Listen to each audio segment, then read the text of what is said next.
Thank you. And Gibbons, I'll keep an eye on it and admit people as they're coming in. Thank you, Mrs. Sliwa. So welcome, everybody. I'm going to just publicly announce that I am recording this meeting so that we can post it online for others to watch at a later time. And we're going to cover quite a bit of information and then take questions and hopefully provide some answers. And then also admit when we just don't have the answers quite yet, and be okay with that. And one of the common answers that we give is let me find out and I will get back to you. So I'm going to try to share my screen. Just an FYI, the link on the flyer was wouldn't get you in because the password was broken off of it. Okay, broken off of the flyer? Yeah, so the link in the flyer, it wasn't a full link. And so you were asked for a passcode, so you had to go in through the website. Oh shoot. Yeah. I'm not sure that we were aware of that. Okay. Well, we've got some folks joining us that figured it out, but I'm wondering how I can fix that quickly. Yeah, we figured it out from our kids because they've got it from their Google Classroom. Okay. All right. Well, that's you could just email it out. Right. You could email out the link, Givens, to all the families instead of the flyer. Yeah, let me, I'm going to mute myself and I'll do that really quickly.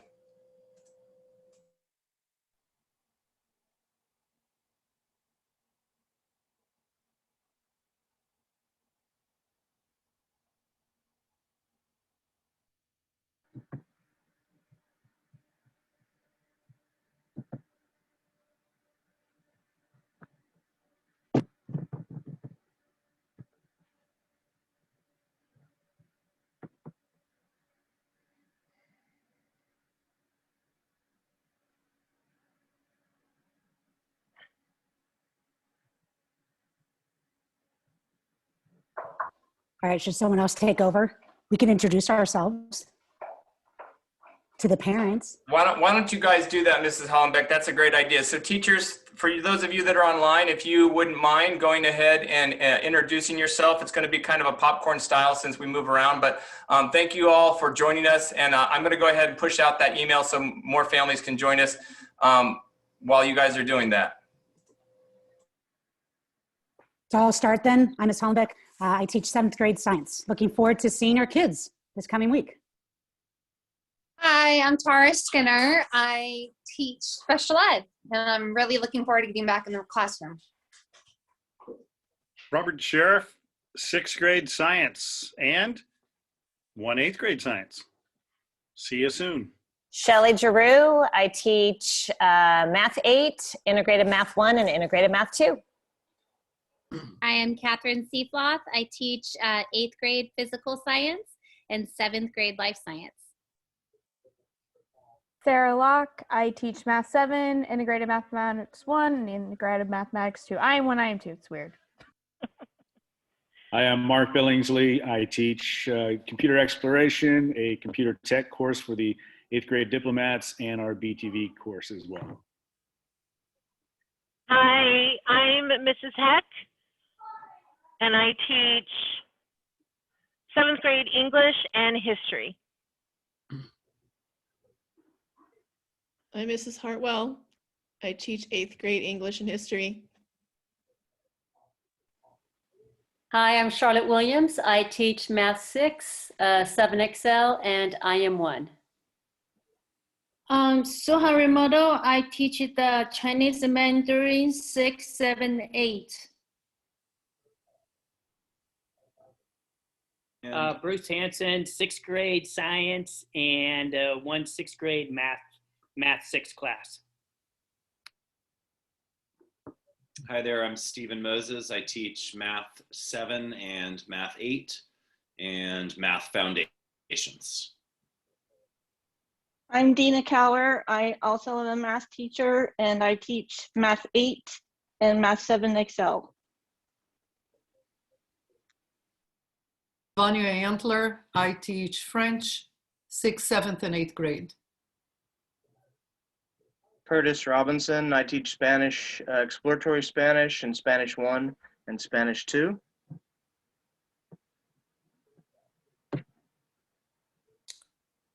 Ms. Holmes, I teach physical education for 7th and 8th grade.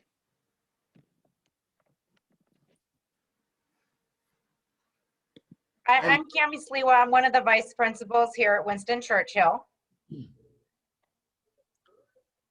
I'm Mr. Kopecki, Craig Kopecki. I teach 8th grade science. Looking forward to seeing some students in my classroom. Hello, everybody. I'm Amadi M.A., and I'm the other vice principal here at Winston Churchill Middle School.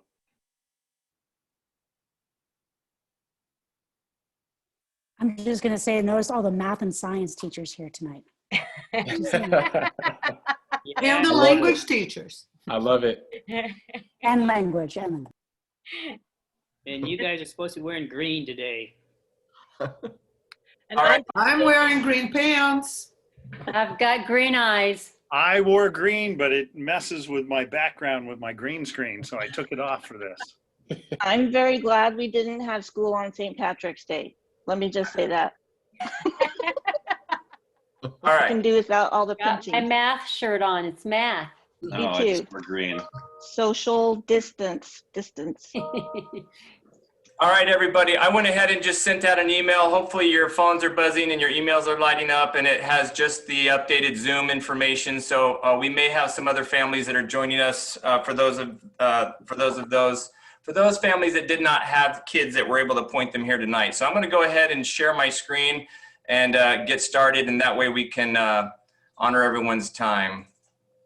So this is the just a PowerPoint presentation. Are you guys seeing a full screen view, or are you seeing the PowerPoint view? PowerPoint. PowerPoint. PowerPoint. Okay. I'm going to go back and I'm going to share. How are you doing over there, Isabella? Good. This. Now do you see the full screen view? Yeah. Okay, perfect. Perfect. Thank you so much. So tonight we're just going to be kind of talking about some information that's some of it's commonly known and some of it is not so well known as we work to prepare in return to school, and also just keeping in mind that we are doing our absolute best to keep our students and our staff safe. All right.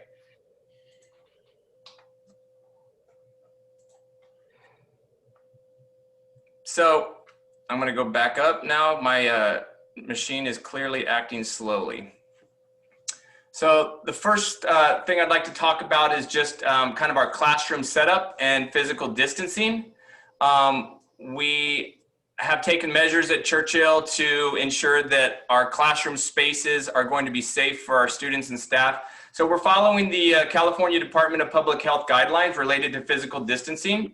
So the classroom group size indoor will be aligned with the CDPH guidelines. So we're committed to having no classes that are inside larger than 18. We do have some classes, for instance, PE, that are larger than that, but they will be meeting for the most part in larger spaces. We used a calculator to kind of predict the space of each of our classrooms and follow the guidelines for how many students should be in each of our classrooms.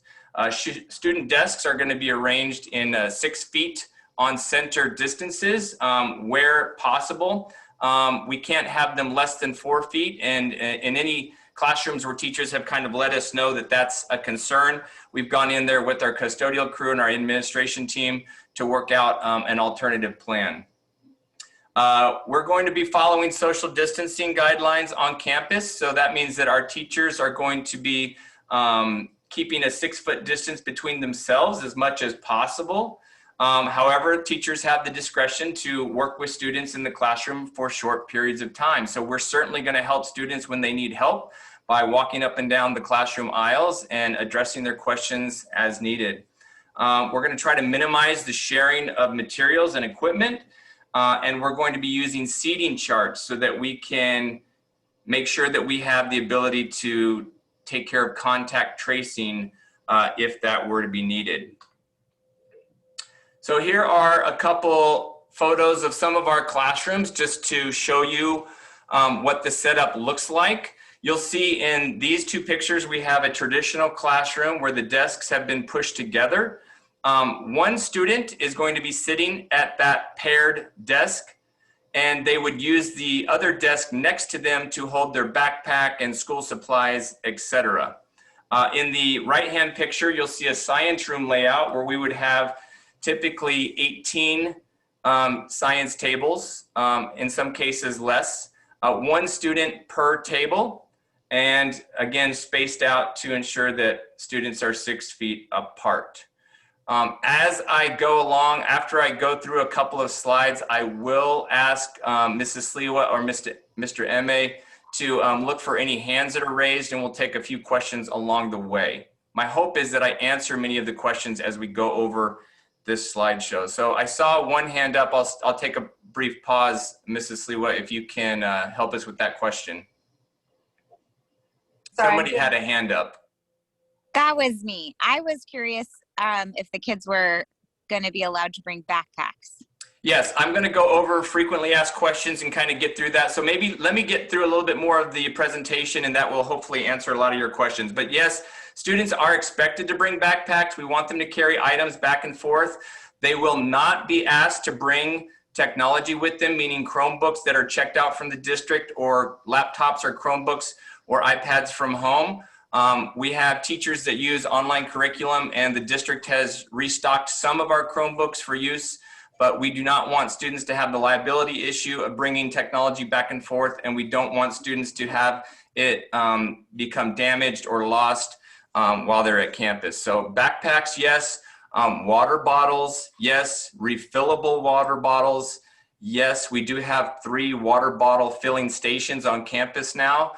Drinking fountains will not be used, and so and then books and binders and things of that nature, we're going to go ahead and continue to use that just like we did. I feel like saying in the olden days, but that's not correct. Just like we did when we were previously at school. Does that answer your question? Yes, thank you. Okay, you're welcome. So here's a couple more pictures of some classrooms. You can see in our newer classroom wings, we have desks that are on wheels. So they're also paired up. Again, the idea is that students would be sitting at a desk. The desk next to them is empty, and then they would be able to use that empty desk to store their backpacks so that teachers are not tripping on them, students are not tripping on them, etc. So just a few classroom pictures to see our teachers are being very careful and conscious about how they design the classroom space with all of the guidelines in effect. So classroom safety, these are just kind of, again, it's a lot of words here, but our staff are going to be receiving basically a PPE, a personal protective equipment kit that's going to have disinfectant spray, Clorox wipes, alcohol wipes, hand sanitizer, gloves, disposable masks, and if those things run out, then we provide more. Each teacher that requested one has received a plexiglass desk shield to ensure that they have some protection from the students in the classroom, and that the students have protection from the teacher, who is oftentimes giving instructions, etc. So it's kind of a two-way shield. We have hand sanitizer stations in each classroom. Those are refilled nightly. They're battery operated, so a student would just put their hand underneath that bottle and it dispenses the hand sanitizer. Each classroom teacher will receive a bottle of Oxivir 1. This is the non-toxic disinfectant cleaner that's going to be used between classrooms, meaning between classes. So this cleaner can be sprayed by the teacher over all of the hard surfaces in the classroom, the desks and the seat areas, including lightly over the Chromebooks. And that's going to be also available for use on other high touch point areas. And then when a class leaves during the passing period, the teacher is going to be spraying that Oxivir 1 over the desks and seats to sanitize the classroom. It dries naturally on its own. If a student should get into the classroom and the desk was not dried all the way, certainly using a paper towel to wipe that down is acceptable. Again, it's not harmful. Our maintenance department and district facilities department has cleared this. And again, not that we would share this with students, but if you got it in your mouth, it's not going to harm you at all. So that's going to be happening in between classes, on top of the daily custodial cleaning that's happening in all of our classrooms as well.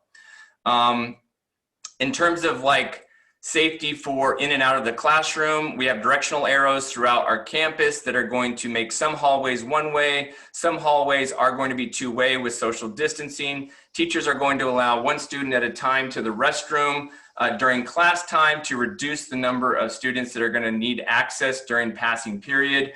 Our restrooms are going to have occupancy limits of 3 students. Good question might be if a student were to leave their classroom to use the restroom and they go into the restroom and they see that there's 3 students in there, we would ask that the student just step back outside the restroom, wait for someone to come out, just like we do in any of the stores or other settings that we go into. Custodial staff are going to be cleaning restrooms in between classes. We have 2 campus monitors, Ms. D and Ms. Angie, that are also going to be monitoring the campus and the restrooms, as well as myself, Mrs. Sliwa, and Mr. M.A. So we have quite a few people that are going to be maintaining eyes on the campus and ensuring students are following these safe practices. But we have a lot of trust and faith in our students too, that it's just going to feel very normal very quickly. And when I say normal, I don't mean back to the way it was. I mean kind of our new safety guidelines, our new normal. We're going to limit bathroom access for the first 15 minutes of each period in order us to facilitate cleaning of the restrooms. And then those, again, bathrooms are going to be monitored during passing periods. And then we also have additional cleaning supplies that are available if needed. And I'll go over that in just a little bit as well. So again, all of these practices are very common, and it almost sounds silly to talk about this, but again, we're opening up schools and we have a lot of folks that are very concerned about making sure their kids are going to be safe. But we have a lot of responsibility that's put on staff and on students so that we're each doing our part. So students and staff should be washing their hands frequently throughout the day. Again, we have hand sanitizer stations that are mounted in each classroom. We have wipes that are available for immediate cleanup should that need to be done. So for instance, if a student were to cough or sneeze and it wouldn't be caught, then we have disinfecting wipes to wipe down those areas. Again, we have the bottle of desktop sanitizer that's used to clean the desks and other high touch spots during the day when groups leave. Our HVAC systems are being run routinely to provide good ventilation. They are bringing in lots of outdoor air, and they're also using very, very high quality filters, which is one of the first things that San Juan did when we closed down was order those high quality filters. Windows and doors to the classrooms and other areas will be left open when feasible to increase ventilation. Of course, weather permitting, and you know, we're having students on campus tomorrow for some campus tours, and it's 100% chance of rain. So we're going to get to experience that a little bit tomorrow. We also are going to be having students enter classrooms. For those classrooms that have 2 doors, they're going to be entering in one entrance and exiting another direction so that we can not have kind of traffic jams through those doorways.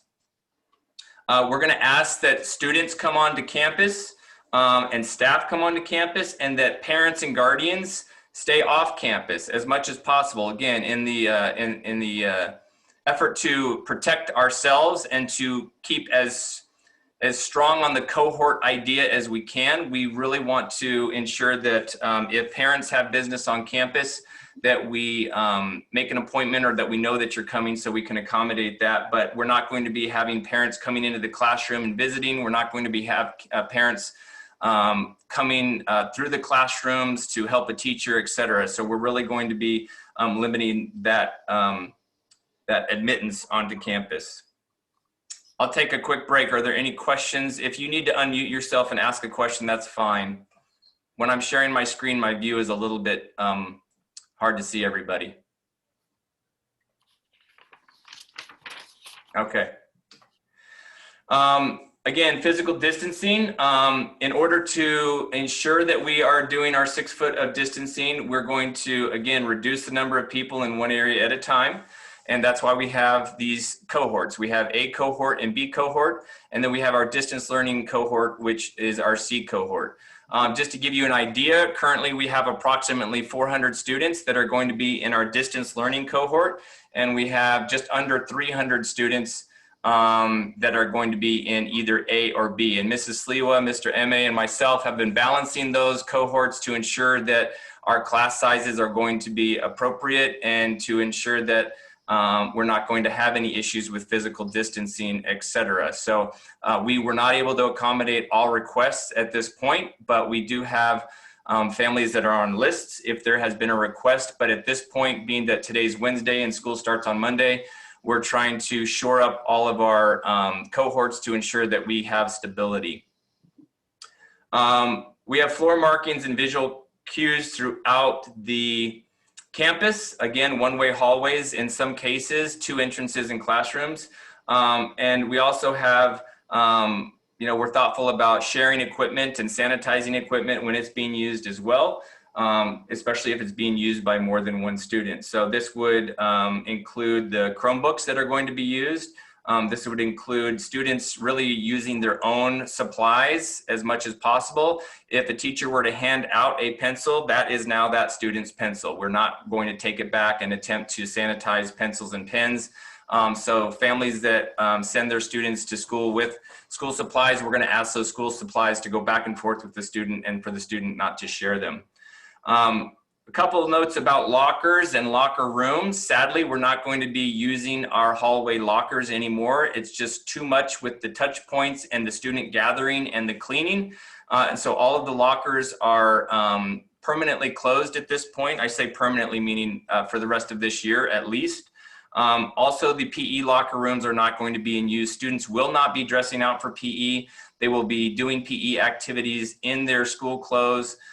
PE teachers are going to have students drop their backpacks and school supplies into a secured classroom on a number that matches their number so that they can then go out onto the blacktop and participate. When we have a rainy day schedule, we have rooms that PE teachers will be going to, our MP room, we have a fitness room, we have our stage area, which is separated by curtains, and we also have another classroom that we'll be utilizing in the campus to ensure that our kids have a dry space to do PE that day, despite the fact that it won't likely be physical activity.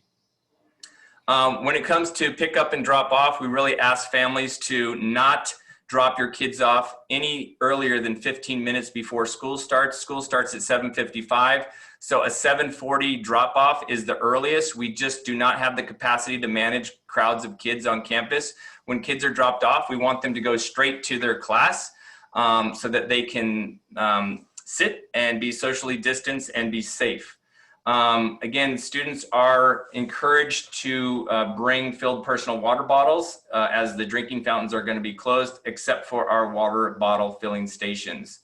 The 15-minute rule applies to after school as well. We really want students to exit campus. The in-person learning ends at 10:50, and we want students to exit campus. All students are eligible to get a grab-and-go lunch and a breakfast for the next day. Those tables are going to be set outside of our cafeteria area, our MP room, and students can grab the lunch and they can take it with them and exit campus. We are not going to be seating students inside the cafeteria. We're not going to be allowing students to eat on campus.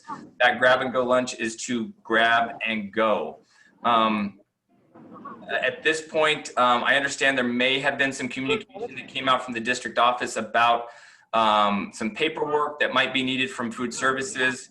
I don't have a lot of details about that at this point, but all students that want or need a grab and go lunch and breakfast for the next day will get that. Can I ask Mrs. Sliwa, could you mute everybody except for me so that I can get some of that background noise off?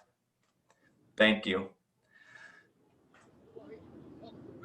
So again, this is going to be something that's difficult to manage if we have kids that are not picked up promptly. Managing a bunch of students that are waiting for a ride is going to be problematic. Students are going to want to see each other. They're going to want to talk to each other, and they're going to want to do that at a close. Hey, Brent, you're muted. Brent, you are muted. Can you hear me now? Yes. Thank you. So again, with students being dismissed at the end of the day, if they're not picked up promptly, it's going to be difficult to manage their behavior. They're going to want to see each other, say hi to each other. Handshakes, fist bumps, and hugs are not going to be allowed. Once students leave our campus, we're not going to be able to supervise that well. And so we are going to ask all of our families to be very diligent in picking students up as quickly as possible. Again, school dismisses at 10:50, so we don't want students on campus after 11:05. That's that 15-minute window. All right.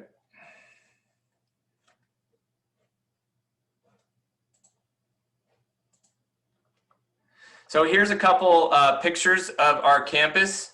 You can see the one-way stickers in our hallways. We have our social distancing stickers throughout our campus. And again, sadly, the lockers aren't going to be used. We have signs throughout campus also that encourage face masks, that also when occupancy is limited, we're going to have signs that share what that occupancy is. For example, our restrooms, we already mentioned, are not going to have more than 3 students or people in them at a time. And again, reminders about how to stop the spread of germs and appropriate ways to wear face masks. Face masks are all going to be posted throughout our campus. So here's some of the signs that our students will expect to see throughout campus. We have some large A-frames that are going to be in our quad area, in our hallways, etc. So again, just thanking our students and reminding them to wear a mask. Washing our paws or washing our hands so that students are safe, and then staying at least 2 bulldogs apart. So that's the Churchill bulldog theme going throughout our signage that's going to be on campus, and just healthy reminders about things that we all already know. Face coverings. So staff and students must wear a face covering appropriately, covering the nose and the mouth while on campus. District property, on school buses, or while attending any school event. So the only exception is if a student would have a medical exemption, and then we're also still going to have safety measures in place for those students. So they're going to need to be signed by a medical provider, turned into the office, and then oftentimes they're still going to need to wear a shield. So that shield is that layer of protection. We will have disposable face masks and cloth masks available for students that should come to school and need an additional mask, or if something happens to their mask, if it were to drop on the ground, let's say, and it's not sanitary anymore, then we certainly are going to help students with that. Students that refuse to wear a face mask at school will be asked not to come to in-person school. We are very compassionate and understanding. I think having worn masks for an entire year, we know that they're itchy. We know that they kind of can make it sometimes hard to catch a good breath. We know that if a student is in class and needs to take a quick drink out of their water bottle, that they're going to quickly do that, and then their mask will remain on their face. So we're talking about students that are defiant. We're talking about students that are not willing to follow the guidelines. We're not talking about a student that needs to just adjust their mask or something of that effect. So we do have a kind of a step-by-step process, and that's included on this chart. So the guidelines that have been developed say that on a first incident, which is really about a health and safety incident, there'll be a warning, and then we'll kind of remind students about the expectation, and then we will notify the parent or guardian. On the second incident, then we're going to have a parent conference. We're going to have to talk about the fact that we're all agreeing based on the parent compact and the family compact that this is part of coming to in-person school in this environment. Third incident, you'll see that there is a student exclusion from in-person learning for 1 week. That means that the student still participates in school as if they're in the cohort C. And then the fourth incident is going to move that student into a full-time distance learning stance, regardless of whether they want that or not. So that's an extreme case. I really don't expect that to be an issue, but nonetheless, we have to have our expectations out there. So, Brent, before you shift gears, sorry. Before you shift gears, Brent, we have 2 raised hands. Yeah, go ahead. Chris, we'll go ahead and start with you since your hand is raised first. Yeah, hi, good evening. Thanks so much for doing this. I just had one quick question. I have another child that's at another school that is also in cohort A. So I wondered how flexible we are with that 15-minute after school, because I'm concerned that I'm not going to have enough time to pick up one child and get to your school to pick up the other. Yeah, that makes a lot of sense. And we are definitely sensitive to the family dilemmas and the challenges having, Mrs. Sliwa, Mr. M.A., myself, many of our teachers have children and they're all facing those same kinds of issues. So is the start time and end time a mirror? Is it very close? It's 10 minutes different. 10 minutes difference, yeah. This is what I'm going to say, and this is what I say to a lot of our folks, is just do your very best, right? Okay. That's all I can ask for. We're not going to... I have Jack in my 3rd period, and he's welcome to stay in my classroom until you show up. Okay. That's totally fine with me. Yeah, and I can't make those kinds of promises, but if a student has a teacher that's willing to assist in some way, that's fine. But again, I know that you're going to do your best, and we're going to extend lots of grace and space. That's what I was hoping the answer was. Thank you. All right. Well, Theodore, you are next. We'll go ahead and let you ask a question. Then Wahid, I see your hand up. You go out to Theodore. Actually, I have the same questions about picking and dropping off the kids. I have 4 kids, and they are in the same categories. I don't know how I should manage these 4 in order to drop them in the 50 minutes before and pick the map, and as well. That will be a little bit challenging for me as well. But I don't know what should I do and how should I manage this by myself also. I have a concern about it.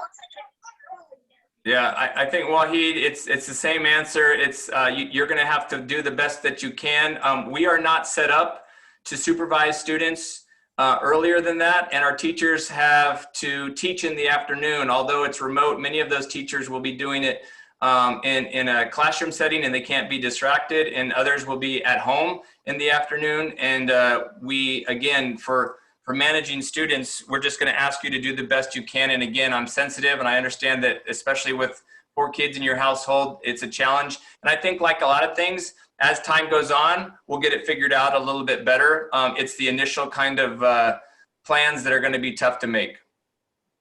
Thank you so much, sir. Yeah, my pleasure. All right, Theodore, you're up. Hi, my question has to do with pickup as well, but it's more related to the time. The hybrid schedule that's posted on the website is a little confusing, to be perfectly honest. Is lunch, are the students supposed to eat lunch on campus, or as soon as 3rd period is over, they're supposed to get out? I wasn't quite entirely sure about what was going on there. Well, we don't know what else to call it, because at school, that time between the morning and the afternoon is lunch. So 10:50 is when 3rd period ends for in-person instruction. That's when we want students to leave campus. That 1 hour time is carved out for a couple reasons. One, the grab and go lunch and breakfast is served during that time. It is not going to be eaten on campus. It's also our lunchtime for our teachers, who are then also going to be transitioning to the remote learning for the afternoon session, which the B and C cohorts are going to be doing on Monday, Tuesday, and on Thursday, Friday, the A and C cohorts are going to be doing that afternoon session. So yeah, it's a 1 hour time frame to allow lunch for students and to exit campus, and that transition time for teachers to get to the afternoon. So we call it lunch, but it's a 1 hour time period. So 10:50 to 11:50. Now that's unless the student has advanced band, which the 0 period is a little bit earlier, but nonetheless. Okay, yeah, I was just a little confused because it was 11:50 on the website and then you said 11:05. So I just wanted to clarify. Thank you. Well, 11:05 is 15 minutes after 10:50, which is when third period ends. 11:50 is when the afternoon period starts. So that's probably, and I could have misspoken, I'm not sure. So if I confused you, I apologize. But yeah, the lunch hour is 10:50 to 11:50. So 15 minutes after 10:50 is 11:05. So that's the time I'm referring to. Okay, perfect. All right, I'm going to go ahead. Again, these are things that everybody's familiar with, but I'm throwing them in here just so that you know we're going to be talking about how to properly wear a mask. It's not something that can be under the nose. It's not something that's on the head or on the ear. We want it to be kept clean. So again, we will have replacements if needed. Health screening. So part of the expectation is that students are going to be coming to school healthy and that teachers are going to be coming to school healthy. So we are asking everyone to conduct a daily self-screening prior to attending school. And there is a form, and it will be linked in this PowerPoint presentation, and it will be available. It already is available on our website, actually, as part of the welcome packet for families. And we have all languages available, or at least our primary languages. So what we want is we don't want students to come to school with any symptoms. We don't want students to come to school with a fever, and the definition of a fever in this case is 100.4. We don't want any students to come to school if a family member has tested positive for COVID that they live with or have spent any time with. And again, this is for students and for staff. Staff are going to notify me and our admin team of any symptoms or COVID tests that are positive. And then for students, we want parents to do that screening before they send their kids to school. Again, many parents, you know, we're of the mindset that it's not that serious, it's not that big of a deal, it's just a cough, it's just allergies, etc. But in this environment, we have to kind of err on the side of caution. So this is called a passive screening. Students will not have their temperature checked when they come onto campus. We're trusting that families are going to do that at home. And should a family need a temperature or a thermometer device, I would ask that you reach out to the front office and we can see about helping you with that.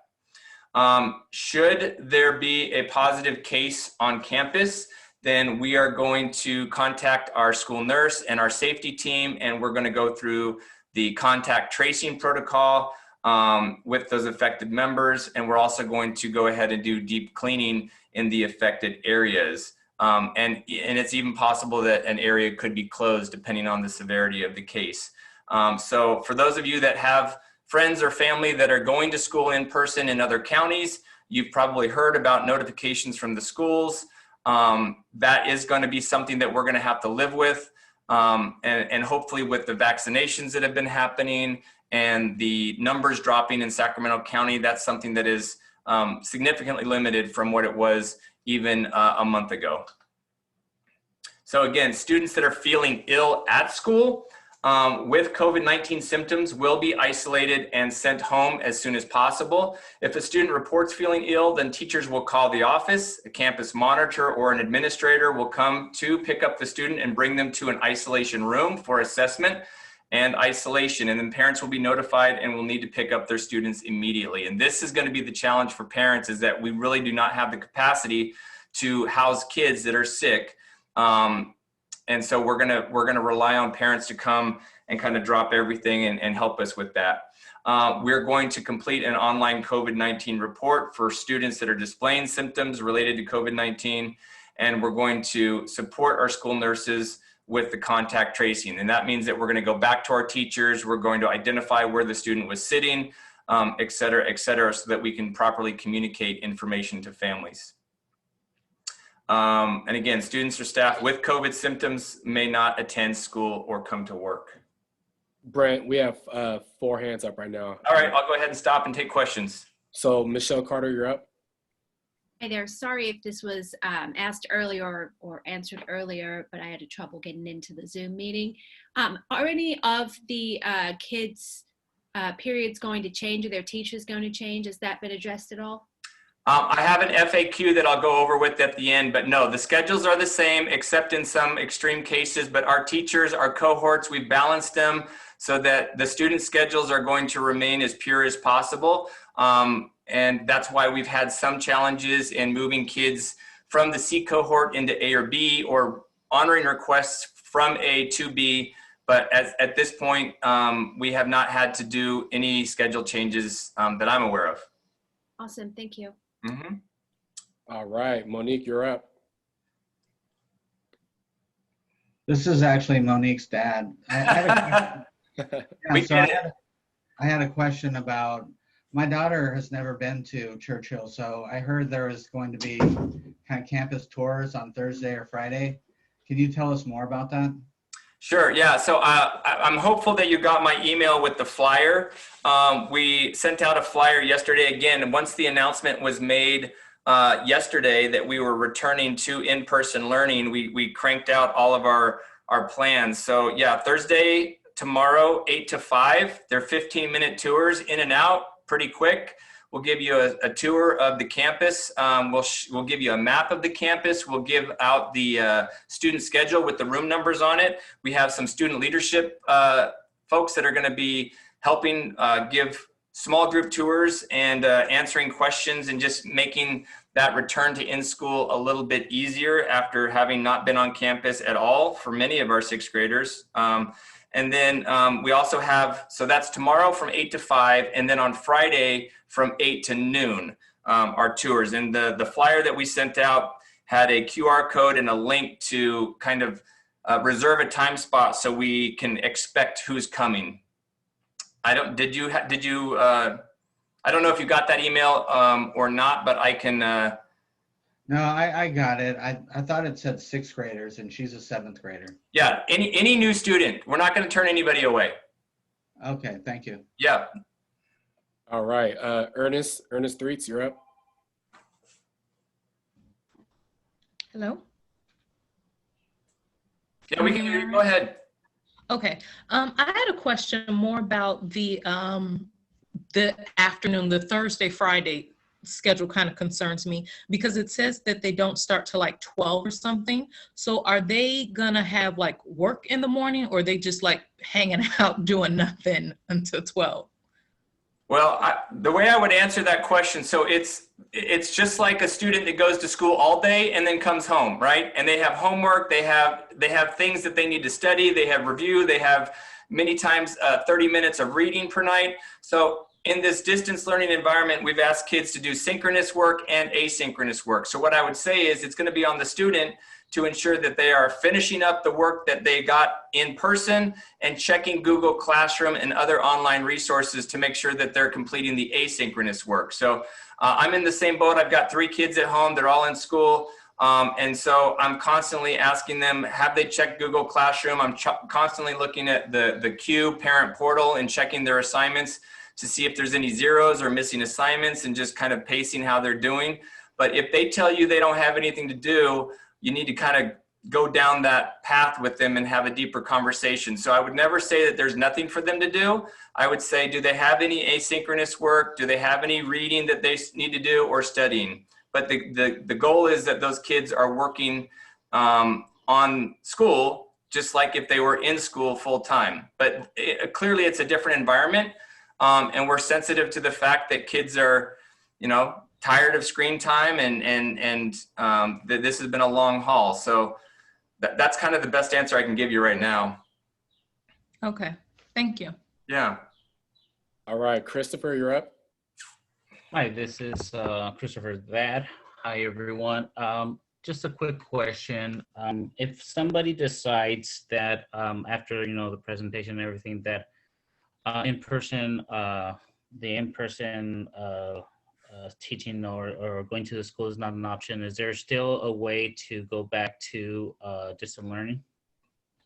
So that's the easiest thing for us to do. It's very simple for us to take a student that's in person on campus and move them into distance learning because they're just going to be joining those Zoom classes. So yes, the answer is yes, we can definitely move an A or B student that's in person to C. Going the other direction is much more challenging. Got it. Thank you. Yeah. Okay, Jamie, you're up next. Jamie Jackson. Hi, thank you. I have two questions actually. So the first question is related to returning to school. I know, and I saw the email about the new students and sixth graders getting tours, but I'd like to know, because my son is not returning and he's not new to Churchill, when will we get the room assignments? Because he hasn't had these teachers last year, so he's not going to know where all of his classrooms are or where he's supposed to report. So I'd like to know when we're going to get the actual map of where his classes are, and then also any school supplies and things that he needs. So he has his room numbers already in his student portal. He can look up his class schedule. Parents can look up class schedules, and the room number is listed for every teacher. And the hybrid model website on Churchill's website, or the page I should say, is updated significantly more. It just became live this week. We have a school map with room numbers and teachers' names posted, so a student could ostensibly look at the Q student portal and see the room numbers that they need to go to, and then they could look at that map and they could print out a copy. We're also making copies available during our school tours here. We're also handing out student schedules during our school tours. We know not everybody can make it. And so when school starts on Monday for the A cohort, or when school starts on Thursday for the B cohort, we're also going to have printed student schedules and student maps available for kids to grab as they come onto campus. And we always provide that in the office as well. So again, refer to the student portal for the classroom numbers, and then refer to the website for the school map, and they should be able to match that up and kind of make a game plan. Okay. Are the supplies listed there as well? Supplies are something that individual teachers are going to need to send out. We, at the middle school level, it's not as easy to say grade level 6, grade level 7, grade level 8, because we have so many different content areas. So for the teachers that are on the call right now, kind of taking notes, it may be that we need to send out kind of a recommended supply list of things that you want your students to have. It might not be as robust as in a traditional year. And again, that's because, we aren't going to be able to share all of the or it may be more robust because we aren't going to be able to share the supplies in a classroom like we traditionally would. But yeah, we have many, many teachers online right now, so they're hearing that question, and hopefully they'll be sending out some information to your students. That's great, because yeah, I've had 2 teachers include what they have wanted, but I'm assuming it's not like the normal thing. And I know teachers have it usually on their page for the normal school year, but since this is a weird school year, the thing is us parents, we now are finding out that all of our students are going back next week. So that puts us into a situation where we are now mass chaos going into shopping centers to shop for school supplies. So I'm sure we would take as much notice as possible. Yeah. But the second question I had is if someone tests positive for COVID-19, will everyone in the class be notified that they were potentially exposed? Or if not, what are the criteria for being exposed and notifying parents? So I'm going to be vague, and it's probably not going to be a satisfying answer, but there's so many variables, and it would just depend on symptoms versus a positive test versus a family member that had a positive test. We rely on our safety team and our nurse to help make those decisions.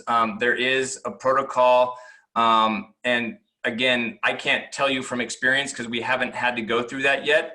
We have had staff in the district that have had symptoms or positive tests, and so we've had to go through that reporting criteria. But each case is going to be different depending on the circumstances. So what I will tell you is that we will be sending out notifications for incidents that are, health related and that affect your student. But again, some of the guidelines are, did that student spend more than 15 minutes in the same room within a certain proximity to that student? So it's not just cut and dry that a student is maybe testing positive for COVID and therefore everybody that's on campus or in a specific cohort or even in those classes for that day would get notified. It's just, I can't give you a solid answer on that other than we're going to rely on our safety and health team to guide us on that. Thank you.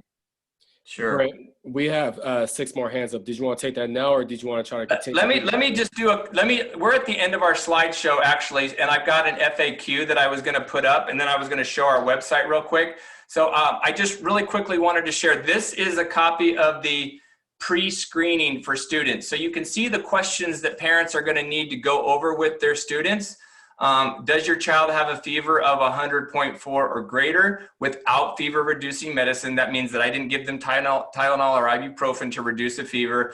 Is there a sore throat, an uncontrolled cough that causes difficulty breathing, diarrhea, vomiting, severe headache, especially with the fever, recent loss of taste or smell, or a congestion, runny nose. So again, this is a health screening that parents should be using to make a decision about, no, I'm not going to send my kid to school today.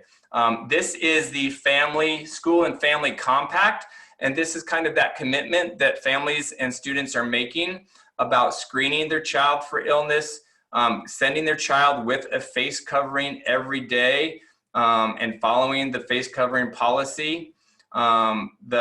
The in-person learning is, that's the agreement that you're making, is that I'm going to go ahead and follow those school rules, whether I ride a bus or I'm at school events, etc. So again, this is the family and school, the School and Family Compact.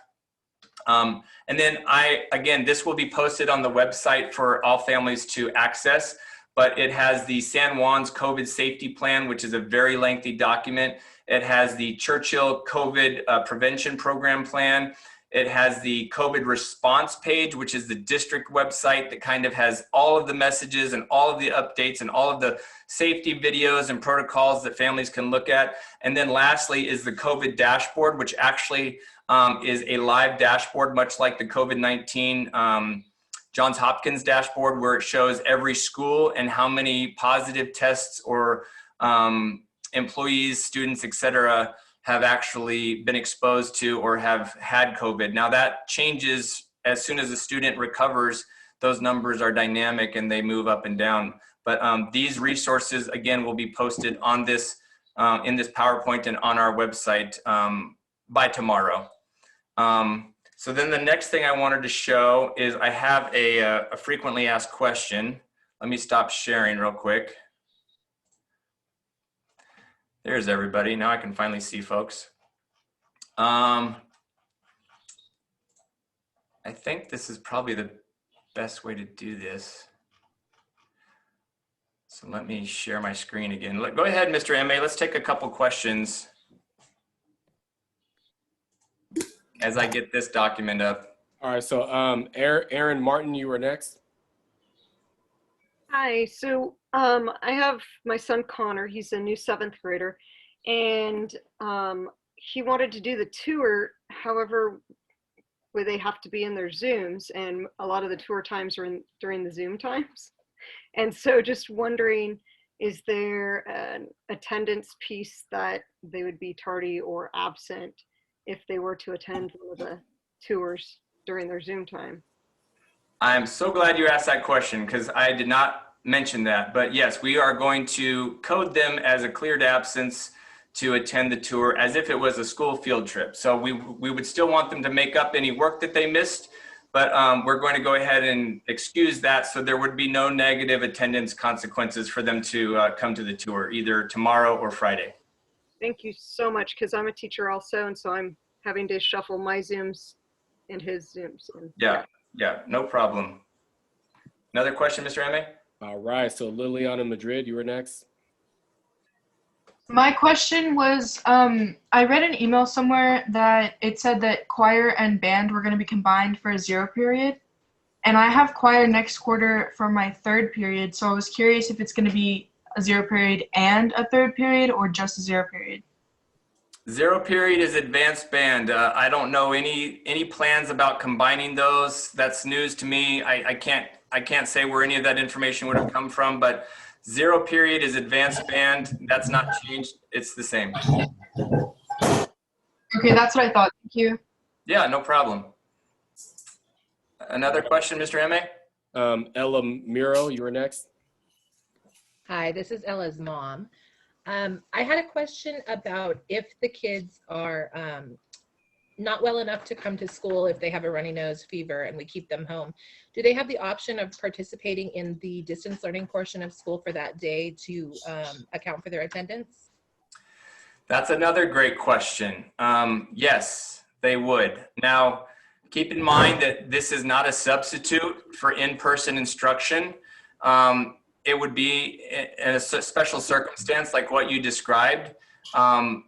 But yes, much like we have right now where there is an attendance practice that kind of discusses engagement. Is the student engaged in the class? Are they logging in? Are they interacting with their assignments? Are they submitting work? Are they discussing and sharing updates with their teacher? So the same thing would be true in this case. So if a student were not well enough to come to school, then we would certainly allow them to attend the afternoon Zoom.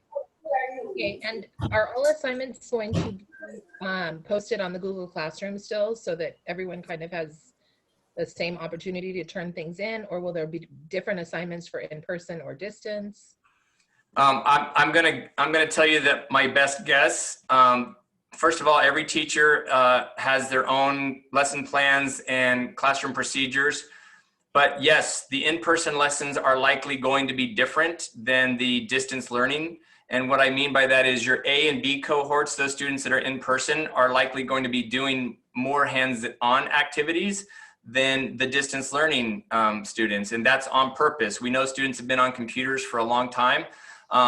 We do have subjects that have board adopted online curriculum. Science teachers use Amplify, English teachers use Amplify. We also have a reading program called Language Live that's used as well. And so we know that computers are still going to be part of our lives because that's how the curriculum is developed or delivered, I should say. But yeah, the content very well could be different for those in-person students just because teachers are going to want to be more interactive and give students a sense of normalcy, if you will. Great, thank you so much. Mm-hmm. All right, so Aiden Barron, you were next. Yeah, this is his dad. So I was wondering, have all the teachers been vaccinated and the ancillary staff? And part two is, I understand the Biden administration is giving $2 billion to schools for COVID testing. Any insight on that part? So part one, part two. Part two, I just scrolled to my FAQ. The last question on it was, are all school staff vaccinated? And this is what I would tell you. First of all, that's privileged and confidential information. I don't know that and I can't share it. But I will tell you, I've been vaccinated. Our admin team's been vaccinated. Many of our teachers have been vaccinated and are proud to say that they've been vaccinated, but it's not for everybody. So the exact numbers aren't known. And again, it's not a district policy, so teachers are not mandated to get vaccinated. And the second part of your question, yes, there's a lot of money coming from the state and feds. I have no updates or information about student testing at this time. I really don't know. It just hasn't been shared with me. All right, thank you. Yeah. You have time for more, Ms. Givens? Yeah, keep going. All right, Serena Moody, you're next. Hi, yes. For those that are starting where to go or what room, there doesn't seem to be any information. You cut out on most of your question. I don't know if anybody else kind of got a choppy answer on that. I couldn't really understand your question. Can you try it again? Yeah, let me state it again. For those that are starting PE on Monday, is there a particular room that they should report to? Where should they go? There's no information at this point in time. Yeah, they're going to go to the blacktop, and our PE teachers will be kind of welcoming them and making sure that students get to the correct teacher. We have 4 PE teachers. We have 2 women and 2 men. And we're going to direct students to the blacktop, and we're going to, you know, if they come for a tour, we're going to show them where that is. Each teacher has a set of numbers on the blacktop. We hope that, you know, it's not raining on the first week of school. We know we're expecting rain tomorrow, but the blacktop, which is in between the multi-purpose room and the E-wing, is going to be where we're going to be welcoming kids for PE, and the teachers will kind of identify themselves either with signage or posters or something of that effect. Great, thank you. Yeah. All right, Michelle, you were next. Michelle who? Michelle Gallegos? Gallegos, I'm sorry. Oh, so I came into the meeting early, late, so I missed out on a lot of the stuff that you guys were talking about. So where exactly are they going to meet the first day? Like, are they going to go into a classroom, or do they meet in a specific location? How are they going to know where to meet? Yeah, so we kind of covered that, and what we want students to do is we want them to be familiar with where their classroom is, and there's a school map on the website. If they come for an in-person tour, we'll hand them a school map. We'll give them a student schedule with their classroom numbers on it. Students can also look up the classroom numbers on the Q student portal, so they can do that match. And then when students are dropped off on campus or come to campus, we want them to go straight into their first period class. And holding a map that has highlighted room numbers and holding a map that has, you know, first period, second period, third period, they can kind of chart their path. And it's a big campus, and at first, just like many things, it seems a bit confusing, but it will take just a few days. And again, they're not going to have a lot of time on campus each week, but they will figure it out, and we will be there to help them and guide them. So I would recommend getting onto the student portal, looking at the classroom numbers, which is under the class schedule, and then looking at the digital map that's on the website under the hybrid model button. Okay. And then I have another question. So are they going to be in the same classroom, or are they going to go to different classrooms for each class? No, each period is in a different classroom. There's a 5-minute passing period between classes, and so they will all get up, they will exit their classroom, they will move to their next classroom, and they'll be in 3 live classes per day on Monday and Tuesday, or Thursday and Friday. Okay, and is there going to be an actual teacher in there, or are they going to be watching through a monitor? No, actual teachers in the classroom teaching just like old-fashioned traditional school a year ago. And then the afternoon on the days that they don't go to school is going to be a live Zoom meeting. And then there's also asynchronous work for Wednesday, for example. And that's where they check into Google Classroom and see updates and assignments and information that they need. Okay. Thank you. Yeah, you're welcome. All right, Kira Kirby. What time is it? Let's go back to school. I am super excited for this. I just had a question about band instruments. Do they actually get to play? Are we going to still be renting instruments? How does that work? Yeah, so actually it's funny, on my screen, Mrs. Takanikos is like right to your left. So if you reach your left hand out, you'll like give her a high five. There you go, on my screen at least, yes. So I'm gonna say my answer, Mrs. Takanikos, and then you can correct me if I'm wrong. So students can only play wind instruments outside, and they have to be 12 feet apart.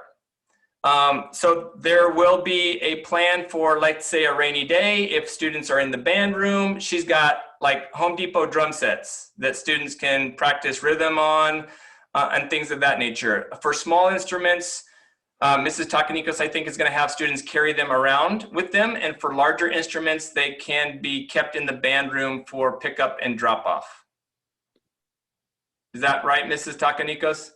She's nodding her head, so I'm going to give her the affirmative. So that's the correct information. And she's been very carefully marking out her band room and thinking about the blacktop and the grass area behind her band room on how to make all of that work. All right, next, Mr. M.A. All right, Stevenson Loveson. Hi, thank you so much for arranging this meeting. And actually, I logged in a little late, so I'm not sure you have covered this before or not. So based on the cohort, my kid picks, maybe like a cohort 1 or 2 or 3. Are they going to change any of the current teachers in those cohorts? No, all the teachers are going to remain the same. And we've balanced the cohorts and made a very, work very hard to make sure that the schedules are going to remain the same. And the district chose this model because it was the least disruptive to student schedules. So no, your student schedule should stay the same. Have to bring any laptop when they come on site? No, we don't want students to bring their own technology or even a district technology that's been checked out. Teachers that are going to use technology in the classroom will have it.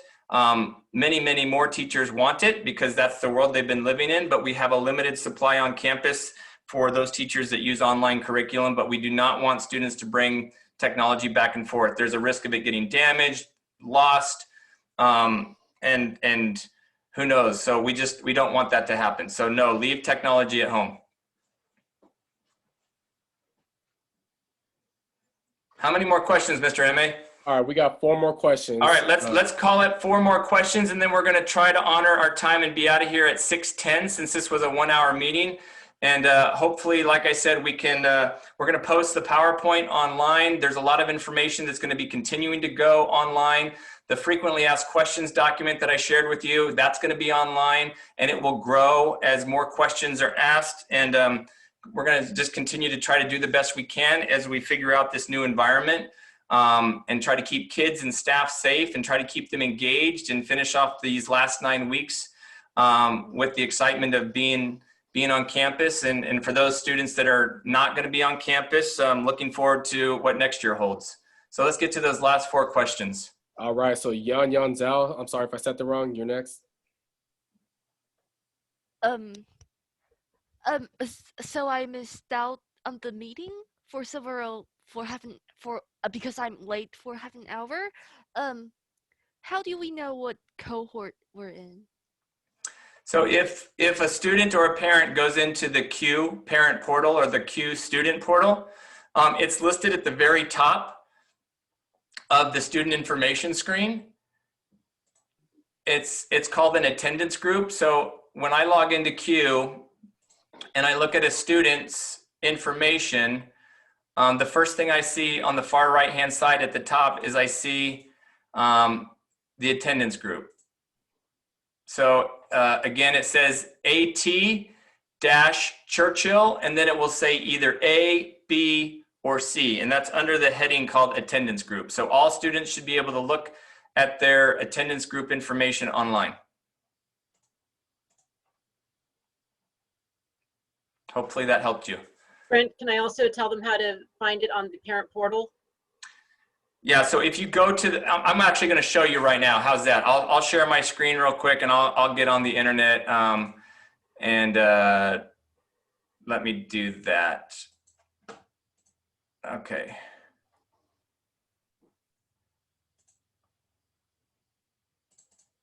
All right, so everyone should be looking at the Churchill main page right now. It may be a little slow because we're on Zoom, because there's a video that's trying to load up. But if you go up here where it says parents, if you can see my me wiggling my pointer there, if you click on parents, it's going to take you to this page, and right here it says Q parent portal.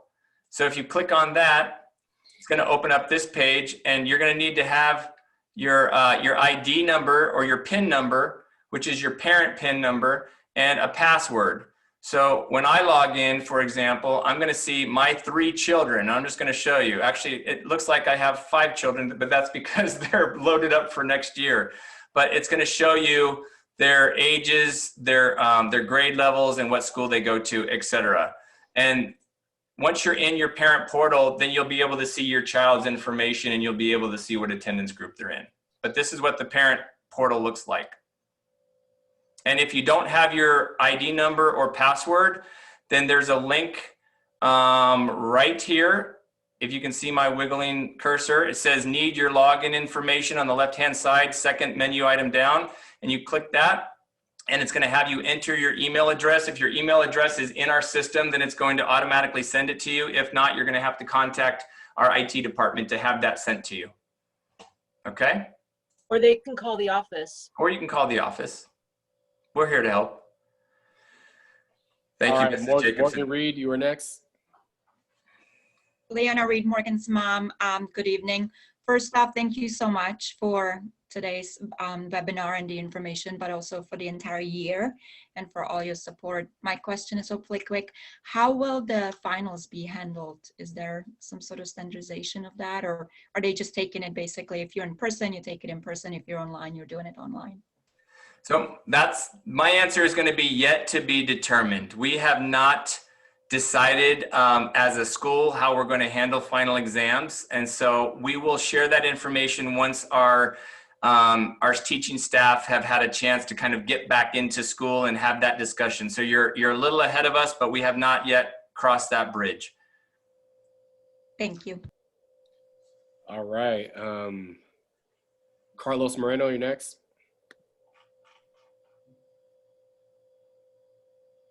Hi, my name is Gabriela. Well, using my husband's account apparently here. I'm Jimena's mom, and I'm just curious about PE. Somebody mentioned PE. Will they have access to the dressing to be able to change, or should they just go wearing their PE uniform, or what will happen with that?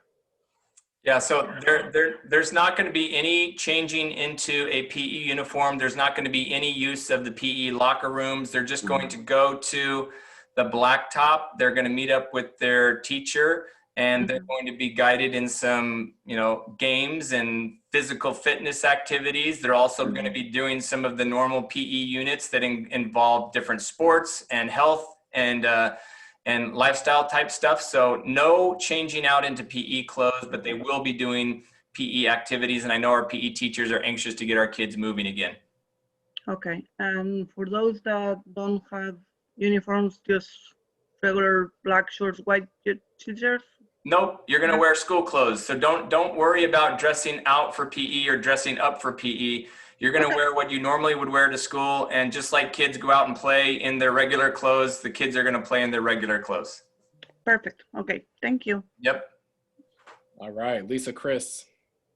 Hi there. Thank you so much for being here tonight. I'm just looking for clarification in regards to Thursdays and Fridays learning. I know being an elementary teacher in the district, we are designated as asynchronous for the next 2 days. How is secondary working that out? No changes in our schedule. That was unique to elementary school, and it does not apply to secondary schools. So school is going to be the normal schedule tomorrow and Friday. Got it. Thank you so much. You're welcome. All right, and the last question of the night goes to Christopher. Yes, it'll be just quick. Would kids and parents have the option to enroll next year if somebody is in distance learning and they want to go back to in-school learning, or vice versa? Yeah, so we're really just hopeful. This is just for the rest of this school year. Next year, we turn the page, and we hope that we can get back to a regular, full in-person schedule without any of these cohorts. I don't have a crystal ball, so I don't know what the future holds, but what we're doing right now in the hybrid model for San Juan and for Churchill and the secondary schools is basically a 9-week end of the school year plan. So March 22nd also happens to be the beginning of fourth quarter, and we end in I think June 9th is the last day of school, if I'm not wrong. Am I wrong? 8th, June 8th. I tried to add a day. What am I doing? You can't do that. No. So March 22nd to June 8th, and then next year is a whole nother thing. So we again have to cross that bridge, and we have to wait on the numbers, and we have to wait on the health authorities to tell us what we're able to do. But at this point, we're just looking forward to getting back on campus for these last 9 weeks. Thank you. Perfect. Mr. M.A., is there anybody else with the question? That's it. Okay. Well, hey, I just want to thank everybody who took time out of their evening to join us, asking great questions. I know that you're probably going to have one of those shower thoughts where you remember something that you wish you would have asked. Don't hesitate to call or email our front office or myself, Mrs. Sliwa, Mr. M.A., or reach out to your students' teachers. We're all here to help you. We're here to serve you. We want great things for our kids. We know this has been incredibly challenging. We're excited to be back in person, and we're really excited to see our campus come back to life. We're going to work really, really hard to make it the best that we can. And if I have to be completely honest, we're going to make mistakes along the way. And we have a growth mindset around here, which means that we learn from our mistakes and we always just try to get better. So we appreciate the patience and the understanding and the positive energy, vibes, whatever you want to call it, that you guys are sending our way. And yeah, so we're looking forward to seeing kids on campus tomorrow. Again, 8 to 5, 15-minute quick tours. And then Friday, 8 to noon. And then school starts at 7:55 on Monday for cohort A. And those kids are going to be on campus live in person Monday and Tuesday. Next Wednesday is asynchronous, meaning kids still check into their Google Classrooms. They still do schoolwork.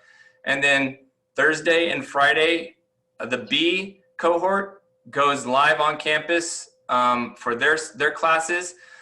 And don't forget, on Monday and Tuesday, if you're in the B cohort, your kids are tuning in live on Zoom in the afternoon, or 11:50 for the afternoon session. So school is going to start in a different way for most people on March 22nd if you're not in distance learning. So again, thanks so much for all your support. I'm going to go ahead and end the meeting. Again, this has been recorded, so we'll post it online.